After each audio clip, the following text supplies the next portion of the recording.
Welcome back to the channel, guys. My name is Estevan Vega. I'm the author of the Arson saga. We are reading through the first book of the series, Arson, and we're leading up to May 4th, which was the original release date for this book 10 years ago. My precious Arson is turning 10 years old. I'm so stoked. And I'm so stoked that you guys are here checking this out. I hope that you're enjoying this as much as I am. And I hope that if you're a new fan, that I hook you enough to continue reading the series. So without further ado, today is day 5. We are reading through chapters 9 and 10. So stick around. Hope you dig it. Chapter 9. The furious echo of fire trucks beckoned Arson to follow. He was walking home when they passed him. The red and white saviors shortened his breath. The sound of their screeching tires, restless engines, and fierce horns rang through the street and suddenly vanished round an unnamed road. Off to save some weary soul from a burning building, he imagined. Arson's conscience screamed for him to head home, but tonight, intrigue lured him on. He hustled toward the sound and tried to keep up, staying close behind the sirens and the dim glow their flashing lights sent out into the darkness. He wanted to be there when it happened, the triumphant salvation of a helpless victim. Wanted to watch as some brave soul dragged a barely breathing, soot-covered person out of a fiery grave. At last he quit running. Distorted shouts and screams muffled the echo of each siren. Loud, unforgiving groans offered up to the dark. The screams came from inside the house. Firemen raced in, some gripping axes, others wrapping their gloved hands around an almost uncontrollable hose as it showered the flames. The fire manipulated Arson's gaze, tempting him to keep watching while a sudden backdraft spit out 2 firemen. They hurled backward onto the grass and dirt, suits peeling and singed, but their courage remained. Arson's heart leapt into his throat as the same 2 men abandoned all fear and stormed into the heart of the fiery beast. He waited for the heroes to do the saving, waited for men to save the helpless, to redeem the lost. Arson lamented the empty hope hallowing him from within. He wanted so deeply for it to be true that he felt almost as if he were drowning in fear that everything would burn. In a moment he imagined himself at the end of a dark road, right before the bend. In front of him the world was ablaze, burning with impunity every man, woman, child, and home. Screams erupted from underneath and above. His eyes burned. His hands, his feet, his chest. He was burning along with every soul he watched die. He couldn't save them. He wanted to so badly, but he couldn't move. Torment and gravity were prevailing. Deep sorrow held him still. Arson couldn't save himself. He couldn't save anyone. But reality burned away even frail imaginings. He stared on. In a violent blink, he witnessed someone bring a coughing woman out from the inferno and down the porch steps. The rescuer fought to calm her panic, but she wouldn't have it. She cried her husband's name, praying the fire would be merciful. It didn't help. She kicked and swore, and tears swelled. "And what about my son?" she yelled, beating her rescuer's chest. It was an unholy mess. Seconds later, a smoky figure exploded through the front door, carrying a young body across blackened shoulders. The boy's skin was still alive, but his eyes looked dead. In fact, they probably couldn't see anything at all. A deep sound exploded into the night, blasting glass and roof fragments onto the yard. Arson shook with horror. Raspy screams echoed from the woman's throat. With their heads out their windows, anxiously waiting to see the inevitable misery, neighbors oohed and ahed.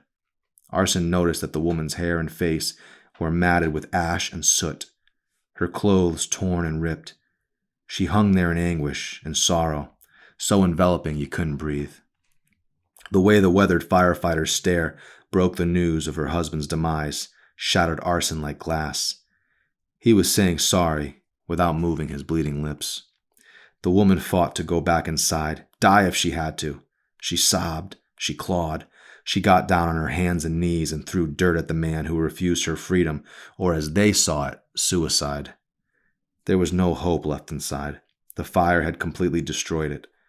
Arson swallowed hard and felt regret, violent regret. He had done nothing to help them. Was he dead inside or simply dying? At 17 years of age, what had he gained other than guilt and fear? These men, these simple firemen, bound by the limits of their normal skin and bone, had more bravery than he did. The fire couldn't hurt him, but still he stayed, a solid stone. Arson stared at his hands, knowing he could, if he wanted, inflict this kind of violence. One thought was all it would take. In a blink, he could destroy any house on this block. And just then, conviction set in. There was no escape from this curse. Why had he come here? Get home, his thoughts commanded, where it's safe. Smoke rose from the ashes, a gray cloud hovering above what was left. Lightning illuminated the sky. Thunder groaned and crashed, and then Arson could feel rain. It was like the tears of God were falling down upon the world, and all that was lost. Arson blamed himself. He wasn't responsible for creating the fire, but he was responsible for doing nothing, for running away. He pictured the fire eating away at the man's face, the way it must have bubbled and transformed into something ugly and unlovable. His mother's face suddenly invaded his thoughts, crafted from only photographs he'd uncovered in Grandma's drawer, found a few months ago while she slept. Couldn't save them. Wouldn't save them. He sobbed, his mind swimming. He pulled the photograph out of his wallet, the one he'd kept with him. Grandma never knew he had taken it, would probably beat him raw if she knew.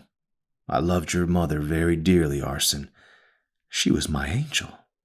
She was my baby. My own.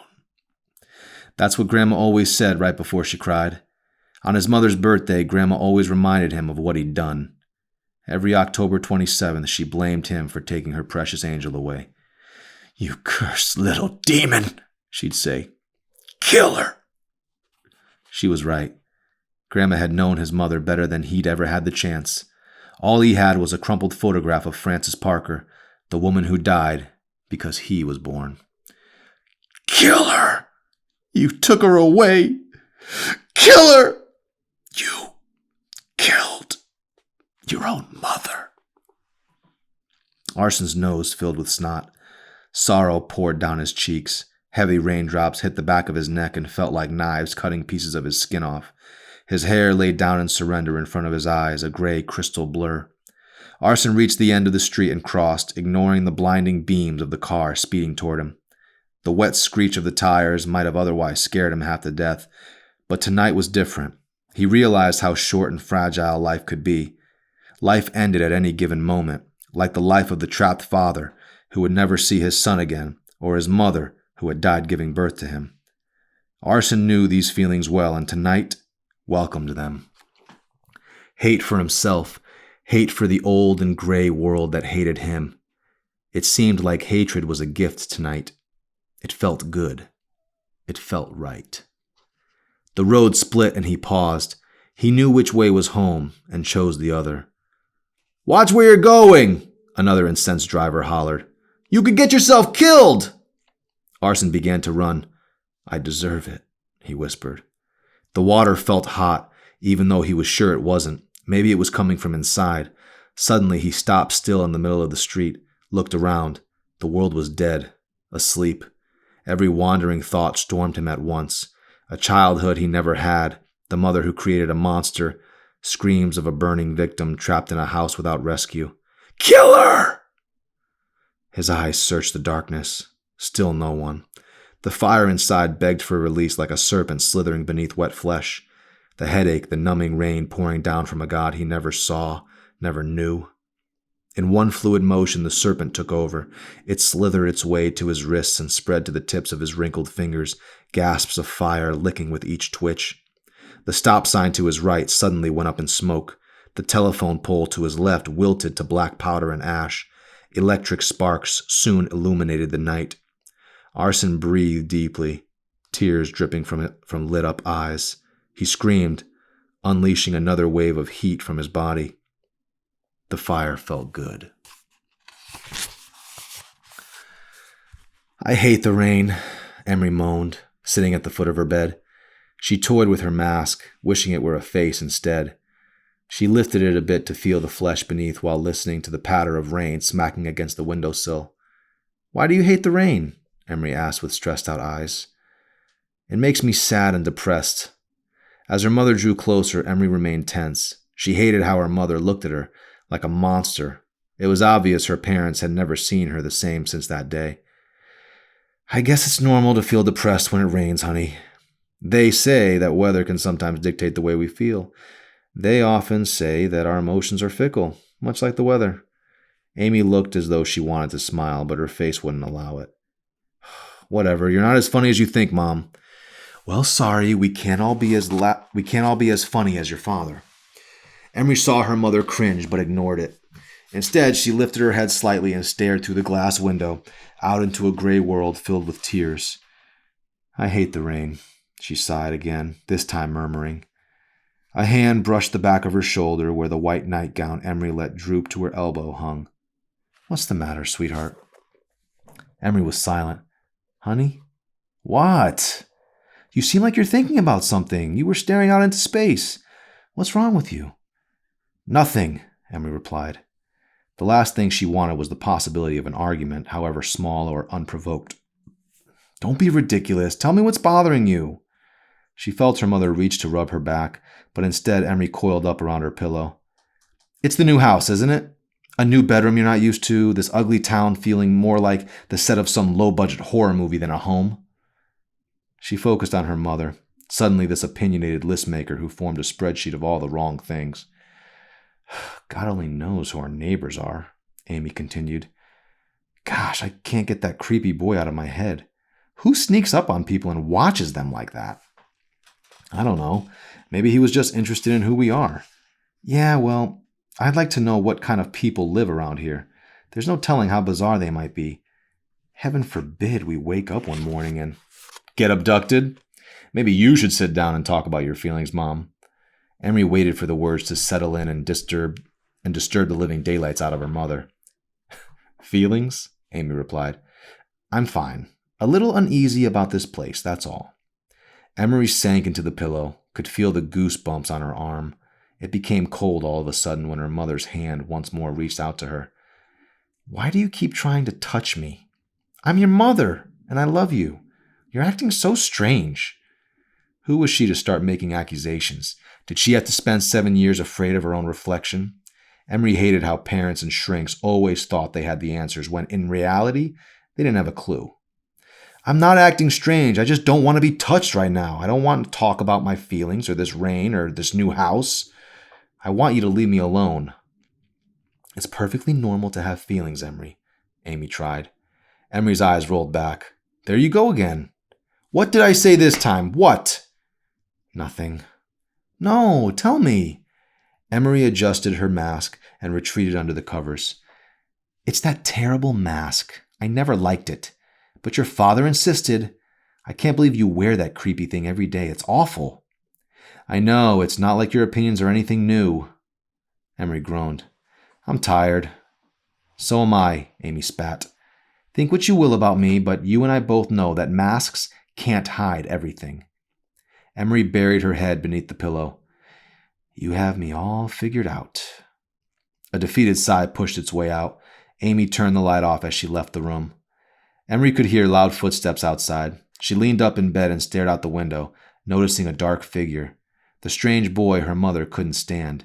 Possessed with curiosity, she hopped out of bed and moved toward the windowsill. The blurry figure danced intermittently across the glass. She watched it stretch against the gray world before it vanished inside the neighboring cabin. Who are you? Emery wondered, rubbing her mask, its material more real to her than the skin on her face. Down the hall, Amy strolled into her room and quickly got into bed, nerve-wracked. The sound of her husband nestling up beside her never reached her ears. He whispered something, but she didn't respond. She remained in the argument with her daughter. Joel's hand reached for hers as he tried to smell her hair before he kissed her, but his lips felt unusual and unwelcome. I'm not in the mood, Joel, Amy said under her breath, rolling over. Chapter 10. Amy awoke alone. Her eyes had glazed over and there was a bitter taste in her mouth. Brushing the hair out of her face, she yawned and glanced down. The spot beside her was empty. The imprint of where Joel had lain for the past 7.5 hours betrayed him. Nothing left behind, but damp, wrinkled bedsheets. She assumed it was her husband's anxiety back to play the devil after a quiet, loveless evening. Amy felt somehow refreshed, though. She tried hard not to gloat inside, but it was the first decent sleep she'd caught in weeks. Was it wrong for her to feel some satisfaction? It amazed her how different they were, how different they'd become. There had been a time when she longed for Joel, even cried sometimes when he left for conferences and meetings. Now she found herself welcoming the quiet, quite content with the empty space beside her on the bed. Joel was a different man, or perhaps it wasn't until this moment that she'd noticed he hadn't really changed at all. "You're making breakfast?" Amy said as she stumbled into the kitchen. Joel was slicing potatoes and stirring eggs when she moseyed past. Anticipation and excitement drew her eyes. He looked peaceable, but forcibly so. "Maybe," he said, his face glowing with mystique. "Maybe," she said, staring at the countless items and utensils scattered across the countertop. "Good morning, wife." Joel shook the skillet, the eggs hardening, and then walked over to her. With a deep sigh, he kissed her on the lips. A stranger's lips, she thought. The way he pressed into her, his palm tickling the soft skin on her lower back, crystallized her veins. "What time did you get up?" Amy asked. "About an hour ago," replied Joel. "Didn't want to wake you." That was probably a good idea. She pulled away at length and wiped her mouth. "Sorry, my lips are just so chapped when I wake up. Wouldn't want to gross you out." She could tell his eyes lingered on her. Before they were married, he used to look at her a certain way, not unlike the way he was looking at her now. Only this time, his usual grin was now stitched into a tired, aging face. She could almost guess what would come next. Something about her figure, how pretty she appeared, at least to him, or the way she said good morning, which today had never actually come out. "You're so beautiful," he said, looking her right in the eyes. There it was. Geez, she could practically puke. Could he hear himself? He sounded like a fool, a blind fool far too desperate to see that what she really was simple, ordinary. Inside she exploded, but on the surface, Amy rubbed her eyes and said, "No, I'm not." Amy watched as her husband stirred the spatula into the omelet mix, taking in a whiff of the breakfast steam. He adjusted the stove's temperature, then removed the cover on the pan beside the skillet. A smoky mist of potatoes, pepper, and buttery onions filled the kitchen.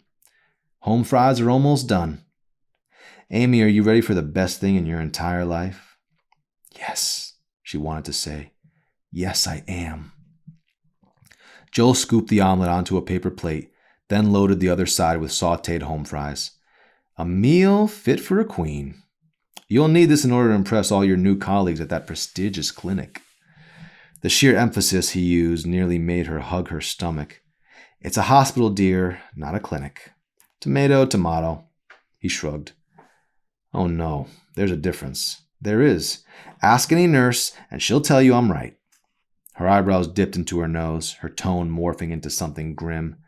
Amy could sense the hot venom begging to come up. She couldn't hold it back any longer.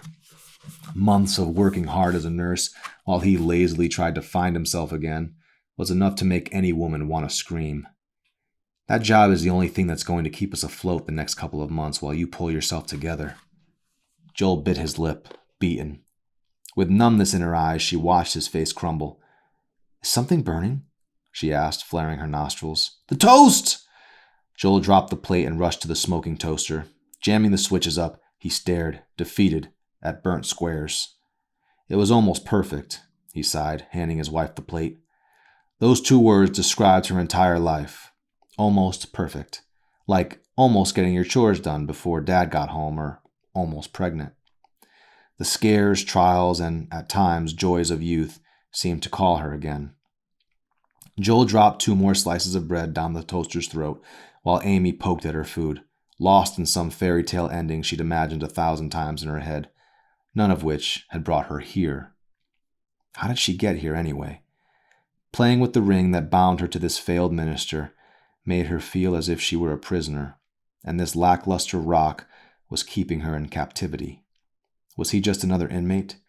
Or was he the warden, holding the key to her freedom, but never letting her go? How could he walk around such a messy, bland, and angry house and act like everything was okay?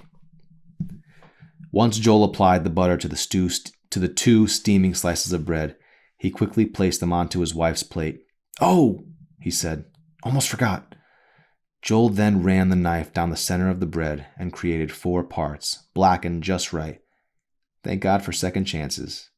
He smirked. Amy chewed her bottom lip, one hand keeping her frizzy mop out of the food, the other cutting a piece of omelet small enough for her mouth. "How's it taste, sweetheart?" She hated omelets. Didn't he know that? When they were dating, she had played like she enjoyed them, but deep down they reminded her of her father. She loved when he used to make them for her, whenever arriving home from months of active duty. The way he'd slow cook everything so that he could spend every precious moment with her, if only to pick up and disappear again. Amy cherished those moments, ate everything on her plate, just for the Colonel. She was staring into those eyes again, him looking back at her with all the love in the world, and yet she hated him. Hated the way the Colonel yelled at her mother whenever he came home from drunken poker games. Used to say he drank 'cause the war was hell. If he'd bothered to hang around long enough, maybe he would have noticed home wasn't any different. Amy rubbed her arms from time to time, checking for bruises that might have sneaked up on her over the years. But instead of rubbing black and blue spots off of her back and ankles, she felt the pain on her heart, the only place she could still feel a wound. Amy looked at her husband, but the man looking back at her was clad in metals. The man's gray flat top stuck up from the grim face, eyes worn from staring into the hearts of fearful soldiers, blurred by the notions of right and wrong. She remembered most how his top row of teeth was stained by the grit of tobacco. From head to toe she could see him clearly, the hero of her childhood. Wrinkled fingers placed on his brow, his rocky face a hollowed-out life all its own. But he hadn't changed. His coffee-colored suit matched his skin, as if blended so perfectly you couldn't tell they were ever separated. Then her eyes lingered on his boots, tied to perfection, neither lace longer than the other, and nodded twice. He stood there straight and rigid before her, their eyes once more locked tight. He was almost perfect. As the figure spoke, she could hear her husband's voice coming through. "Are you happy, sweetheart?" "I hate omelets," she spit out quickly. "I have to get ready." Amy sank her teeth into a slice of toast and rushed upstairs to her bedroom before she could hear Joel say, "I love you." All right, guys, that concludes chapter 10. You have successfully made it through the first 5 days, and I hope you liked it. Thank you so much for sticking around. Pardon the lights that just decided to turn off for no reason. Come back tomorrow. Thank you so much. God bless.